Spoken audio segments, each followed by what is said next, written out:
All right, welcome to this Executive Explainer. Today, we're really unpacking the data-driven reality of AI's massive disruption in the customer service sector. Look, if you're an operations director or an enterprise executive, you've probably been absolutely bombarded lately with promises of full AI automation, right? Slashing costs overnight, totally replacing human agents. But what does the actual empirical data show us as we look toward mid-2026? Well, that's what we're here to figure out. We're going to separate the seductive hype from the rigorous operational truth. Okay, let's just quickly walk through our structural blueprint for today. We'll hit 1, the global BPO displacement reckoning, 2, the Klarna AI cautionary tale, 3, the hybrid operational equilibrium, 4, human empathy and compliance risks, and finally, 5, emerging roles and global policy. So, diving right into Section 1, the global BPO displacement reckoning and the sheer scale of operational level disruption. We really have to start by looking at the sheer macroeconomic threat that's currently rippling through the global back-office ecosystem. And we aren't talking about small departmental tweaks here. We're talking about operational-level disruption at a scale we literally haven't seen in decades. 8 million. Just let that number sink in for a second. That staggering figure represents the BPO workforce across India and the Philippines that is currently facing a direct 2030 reckoning because of AI displacement. Breaking that down, it's roughly 6 million workers in India, where the sector makes up 7% of the national GDP, and 2 million in the Philippines, generating $40 billion annually. For us as executives, the massive takeaway here is geographic concentration. This isn't some risk spread thinly around the globe. It's a structural threat aimed squarely at the world's primary outsourcing hubs. And this collapse in entry-level demand isn't just some abstract future prediction, it's an empirical reality happening right now. Look at the immediate market impacts from 2025 and 2026. Oracle and TCS both initiated massive 12,000-person job cuts, directly tied to funding and dealing with AI displacement. But honestly, the most alarming statistic, India's top IT firms added a net total of just 17 employees over a 9-month period. Actually, let me repeat that, not 17,000, 17. Meanwhile, the Philippine IT BPM sector has had to publicly walk back its ambitious 2028 job growth targets. The horizontal pressure on this industry right now is just immense. Moving on to Section 2, the Klarna AI cautionary tale, going from seductive scaling to enterprise reality checks. If you want to know what actually happens when you try to fully automate customer service at an enterprise scale, well, this is your definitive case study. Let's trace the timeline. In February 2024, Klarna launched its AI assistant, and the initial metrics were incredibly intoxicating for the C-suite. The AI handled 2/3 of their volume, effectively matching the output of 700 full-time agents across 35 languages. Resolution times plummeted by 82%, creating an estimated $40 million profit improvement. Klarna basically became the canonical success story for full AI replacement. But then came the 2025 to 2026 reversal. The system started breaking down on edge cases. It actually got so bad that Klarna had to abruptly reverse course. They ended up redeploying internal engineering, legal, and marketing staff back to customer service phones just to handle the complex escalations that the AI was botching. So the absolutely crucial point here is captured perfectly in this quote from the fallout. Wrong answers about money are a compliance problem, not just a CSAT problem. When an AI hallucinates an answer about a simple return policy, it's annoying.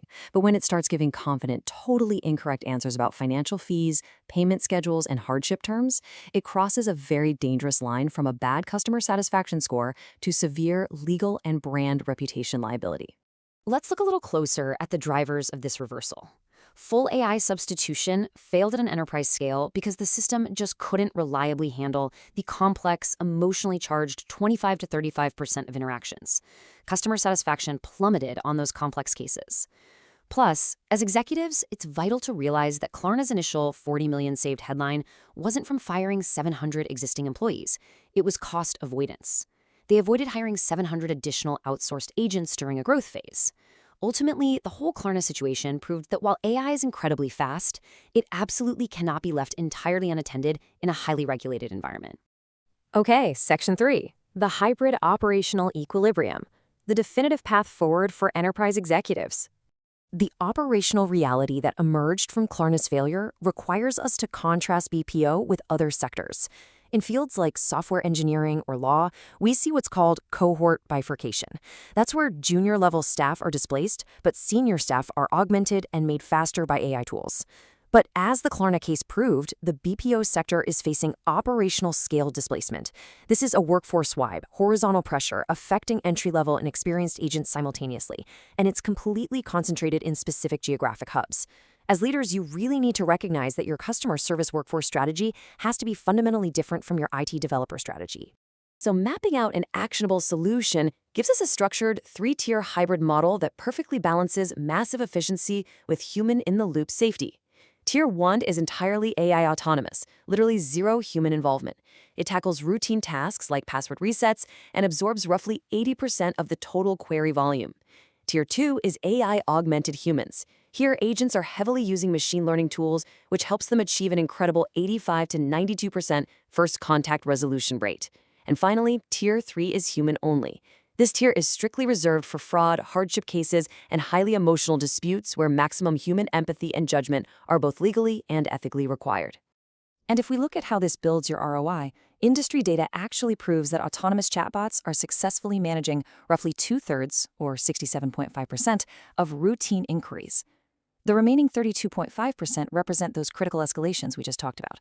This hybrid equilibrium is incredibly profitable, for sure, but it strictly acknowledges that remaining third is simply not currently solvable by AI alone. Which brings us to Section 4, Human Empathy and Compliance Risks, why humans remain the ultimate safety net. We just cannot forget why that remaining third of escalations absolutely requires human intervention. As executives, optimizing for cost means you also have to optimize for risk management. And this brings us to what experts call the empathy barrier. AI simply lacks the emotional intelligence to detect crucial voice clues, genuinely share customer feelings, or creatively resolve highly customized disputes. Empathy is your final line of defense. Human agents remain absolutely essential for detecting those subtle emotional nuances and complex contexts that prevent massive compliance and brand reputation failures. Think about it. When a customer is calling about a death in the family affecting their mortgage payment, an AI's rigid logic isn't just poor customer service, it's a massive structural liability. And finally, Section 5, Emerging Roles and Global Policy, Navigating the New Talent and Regulatory Landscape. As we look out toward the 2030 horizon, maintaining this hybrid model is going to require a completely new talent strategy. Progressive BPO firms are already shifting their hiring. Just look at these emerging roles currently dominating BPO job boards. We're seeing chatbot managers who operate and tune the AI, system testers who validate output quality, data reviewers auditing the AI's autonomous decisions, and AI trainers who refine the models to handle those tricky edge cases better.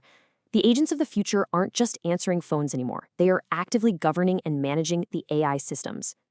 So, for the operations directors watching this explainer, here are 3 concrete steps you can take today to integrate AI while maintaining absolute compliance.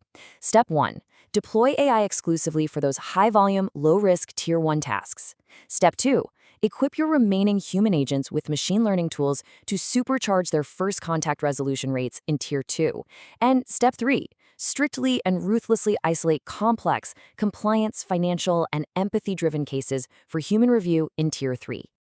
Impartially analyzing global policy, we're seeing a massive divergence happening right now that will directly impact your global supply chain.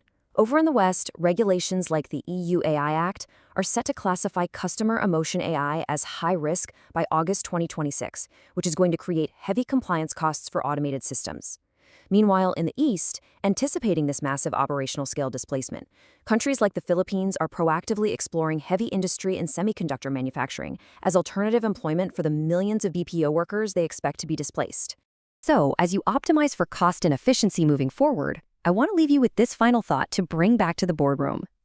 Does your 2030 AI strategy account for both Western compliance crackdowns and a potential Eastern workforce collapse? The transition from AI optimism to operational reality is already here.